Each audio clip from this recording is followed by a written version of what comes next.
हमारे चैनल भक्ति ज्ञान में। दोस्तों, भाद्रपद मास की शुक्ल पक्ष की तृतीया को हरतालिका तीज का त्योहार मनाया जाता है। इस दिन सुहागन महिलाएं पति की लंबी उम्र के लिए व्रत रखती हैं। इस साल हरतालिका तीज का त्योहार 9 सितंबर 2021 को मनाया जाएगा। सबसे पहले इस व्रत को माता पार्वती ने भगवान शिव के लिए रखा था। तो सुनते हैं हरतालिका तीज की व्रत कथा।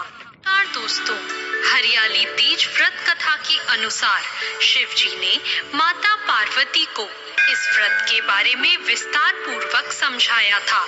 माँ गौरा ने माता पार्वती के रूप में हिमालय के घर जन्म लिया था। बचपन से ही माता पार्वती भगवान शिव को वर के रूप में पाना चाहती थी और उसके लिए उन्होंने कठोर तप किया। 12 सालों तक निराहार रहकर उन्होंने कठोर तप किया। ये सब देखकर उनके पिता बहुत दुखी थे। एक दिन नारद जी ने उनके पिता से आकर कहा कि पार्वती के कठोर तप से प्रसन्न होकर भगवान विष्णु आपकी पुत्री से विवाह करना चाहते हैं। नारद मुनि की बात सुनकर महाराज हिमालय बहुत प्रसन्न हुए। उधर भगवान विष्णु के सामने जाकर नारद मुनि बोले, महाराज, हिमालय अपनी पुत्री पार्वती का विवाह आपसे करवाना चाहते हैं। भगवान विष्णु ने भी इसकी अनुमति दे दी। फिर माता पार्वती के पास जाकर नारद जी ने इसकी सूचना दी कि आपके पिता ने आपका विवाह भगवान विष्णु से तय कर दिया है। यह सुनकर माता पार्वती बहुत निराश हुई। उन्होंने अपनी सखी को बताया कि वो भगवान शिव को पाने के लिए ये व्रत कर रही हैं। माता पार्वती की इच्छा अनुसार उनके पिता महाराज हिमालय की नजरों से बचाकर उनकी सखियां माता पार्वती को घने सुनसान जंगल में स्थित एक गुफा में छोड़ आई।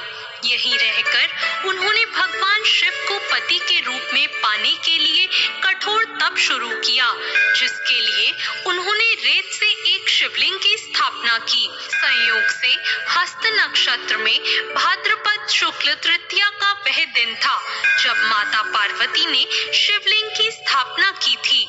इस दिन निर्जला उपवास रखते हुए उन्होंने रात्रि में जागरण भी किया था। उनके कठोर तप से भगवान शिव प्रसन्न हुए और माता पार्वती को उनकी मनोकामना पूर्ण होने का वरदान दिया। अगले दिन अपनी सखी के साथ माता पार्वती ने व्रत का पारण किया और समस्त पूजा सामग्री को गंगा नदी में प्रवाहित कर दिया। उधर माता पार्वती के पिता भगवान विष्णु को अपनी बेटी से विवाह करने का वचन दिए जाने के बाद पुत्री के घर छोड़ देने से व्याकुल थे। वह माता पार्वती को ढूंढते हुए उस स्थान तक जा पहुँचे जहाँ माता पार्वती थी। इसके बाद माता पार्वती ने उन्हें अपना घर छोड़ देने का कारण बताया और भगवान शिव से विवाह करने का अपना संकल्प और भगवान शिव द्वारा मिले वरदान के बारे में भी बताया। इसके बाद माता पार्वती के पिता हिमालय ने भगवान विष्णु से माफी मांगी और वे भगवान शिव के साथ माता पार्वती के विवाह के लिए राजी हो गए। कुछ समय बाद उन्होंने माता पार्वती का विवाह भगवान शिव के साथ पूरे विधि विधान पूर्वक करवा दिया। मान्यता है कि इस दिन जो महिलाएं विधि विधान पूर्वक और पूर्ण निष्ठा से इस व्रत को करती हैं, वे मन चाहे वर को प्राप्त करती हैं। साथ ही यह पर्व दाम्पत्य जीवन में खुशी बरकरार रखने के उद्देश्य से भी मनाया जाता है। दोस्तों, ऐसी और कहानियों के लिए हमारे